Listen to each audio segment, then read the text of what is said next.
Okay, మీరు big boss కి ఎందుకు వెళ్ళాలనుకున్నారు? బిగ్ బాస్ నిజ ఫ్యాక్ట్ ఏంటంటే చిన్నప్పటి నుంచి నా సిన్స్ 8 years నుంచి నేను యాక్టింగ్ సైడ్ వెళ్దాం, మంచి యాక్టర్ అవుదాం అనేది ఉంది. సో ఇది తెలిసిన నిజం, బిగ్ బాస్ లోకి వెళ్తే యాక్టింగ్ ఛాన్సెస్ వస్తాయి, సినిమాల్లో ఛాన్సెస్ వస్తాయి అనేది తెలిసిన నిజం. ఇది ఒకటి.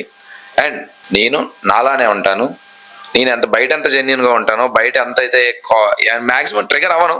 నేను నాకు స్పెషల్ గా చిన్నప్పటి నుంచి హాస్టల్లో పెరిగినోడ్నే, అందరితో కలిసి పెరిగినోడ్నే.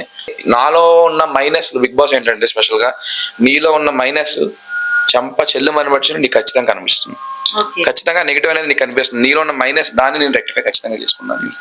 మీలో ఉన్న కోపాన్ని గానీ ఎక్కడ కూడా బయట పెట్టలేదు, చాలా డీసెంట్ గా కామ్ గా, అంటే ఒక మాస్క్ వేసుకొని ఆడుతున్నారు అని కొన్ని కామెంట్స్ వినిపించాయి. దాని మీద మీ రియాక్షన్ ఏంటి? మాస్క్ ఏం లేదండి, జనరల్ గా నేను రిజర్వ్డ్ గా ఉంటా, బయట కూడా రిజర్వ్డ్ ఉంటా. ద క్లోజెస్ట్ పీపుల్, బాగా క్లోజెస్ట్ పీపుల్ తో నవ్వుతూ ఉంటా. జనరల్ నేనేంటంటే నాది స్మైలీ ఫేస్. నేను మిమ్మల్ని కొట్టినా సరే నవ్వుతారా? లేదు అలా అని కాదు, నేను నవ్వు ఆపేసానండి, నవ్వు ఆపేసి సీరియస్ ఇలా విన్నాను అంటే నేను ఏదో బాధపడుతున్నానో ఏంటంటే ఎంత అలా ఉన్నాడని ఎక్స్ప్రెషన్ వస్తుంది. నేను నవ్వు ఆపేస్తే, నవ్వుతూ ఉంటేనే ఒక ఈడు బాగానే ఉన్నాడు అంటారు, నవ్వు లేకపోతే ఏదో చేస్తున్నాడు ఈడు అన్నట్టే ఉంటది. సో అది మీకు ఏదో ఆలోచిస్తున్నాడు డల్గా ఉంటున్నట్టు అనిపిస్తుంది, కానీ అలా ఏం లేదు, నేను నార్మల్ గానే ఉంటాను. నవ్వు ఆపేస్తే ఆ ఫేస్ అలా ఉంటది.